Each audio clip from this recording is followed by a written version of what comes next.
Εμένα, ένα δάσκαλο να έρθει, ένας καθηγητής, θα το ακολουθούμε. Εγώ είμαι γράμματος, τρίτη δημοτικού,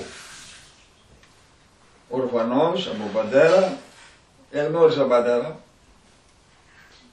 3 ετών ήμουν.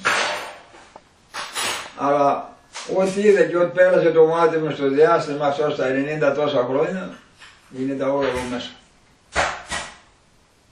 Γράμματα δεν ξέρω. 2 και 2 καν 3 λέω. Δεν ξέρω. Αλλά για να πεις πολιτικά και ό,τι θέλεις, δεν πρόκειται να με πιάσεις. Όσα διάβασα, όσα είδα, παρακολουθώ και τα κρατάω. Γίνει ο πόλεμος στο γράμμα εδώ με τον εμφύλιο, τώρα άξιο για τον εμφύλιο που λένε.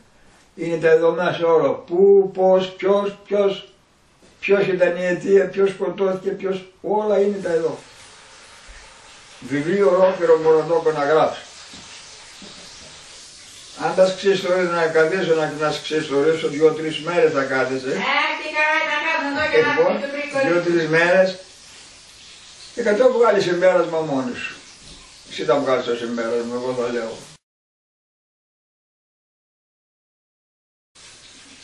Δεν μπορώ να περπατήσω.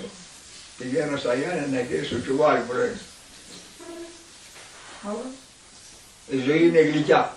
Θα πει θέλω να πεθάνω, ψέματα λέει. Εγώ ακούω πολλούς τώρα με πρόταση από μένα να πεθάνω καλύτερα. Βρε αν λύσεις το θάνατο και έρθει και στην άκρη του είπα θα κάνεις προς τα δω για να μην σε πάρουν λέω.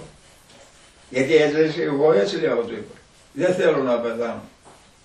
Μ' αρέσει να βλέπω. Να δω τώρα τα καινούρια τα πράγματα. Τώρα όμως μείναν όλα στον δρόμο. Τώρα έχουμε μόνο τηλεόραση.